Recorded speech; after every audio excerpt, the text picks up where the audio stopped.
Pria ini adalah seorang anak laki-laki dari keluarga sederhana. Ia tinggal di rumah petani kecil dengan banyak keterbatasan. Namun di balik semua itu, ia menyimpan ambisi besar, menjadi pelari tercepat di sekolah. Berlari baginya adalah kebanggaan dan juga jalan keluar dari rasa minder. Sayangnya langkahnya sering terbentur kenyataan. Sepatunya rusak, ibunya membuangnya. Uang tak cukup membeli baru. Ia pun mengenakan sepatu lusuh kakaknya, ditutupi spidol hitam agar tak terlihat memalukan. Meski begitu, ia tetap percaya diri.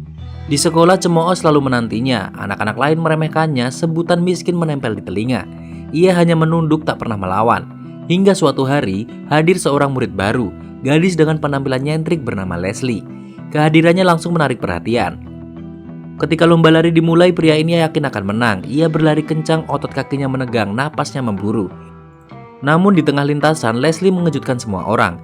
Dengan mudah ia menyalip dan finish lebih dulu. Harga diri pria ini runtuh, ia pun menghindari gadis itu. Namun takdir mendekatkan mereka. Sepulang sekolah, mereka turun ke halte yang sama. Gadis ini rupanya tinggal di dekat rumahnya. Dari situ, jarak yang ia bangun perlahan terkikis. Meski canggung, mereka mulai berbicara. Pria ini adalah sosok yang sering merasa terpinggirkan oleh keluarganya. Ayahnya lebih dekat dengan adik perempuannya. Rasa sepi itu ia simpan sendiri, kecuali pada gurunya, Miss Edmonds, yang diam-diam ia kagumi. Leslie dengan cepat menangkap rahasia itu, membuatnya semakin dekat dengannya. Hari-hari mereka berubah penuh warna. Gadis itu mengajaknya ke hutan, menemukan tali untuk menyeberang sungai kecil.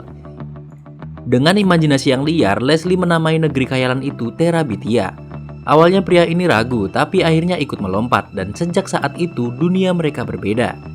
Mereka membangun rumah pohon reot menjadi benteng. Mereka bahkan melawan troll, monster, dan bayangan yang hanya mereka ciptakan dengan imajinasi. Namun bagi mereka semua itu nyata. Dalam khayalan itu, pria ini menemukan keberanian, tawa, dan sahabat sejati. Namun musim hujan datang, air sungai meninggi, tali basah bergoyang. Pria ini melihat gadis itu berlari sambil melambai seolah berpamitan.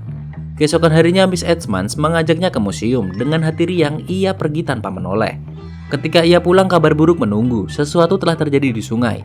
Tali itu putus dan gadis itu tidak pernah kembali.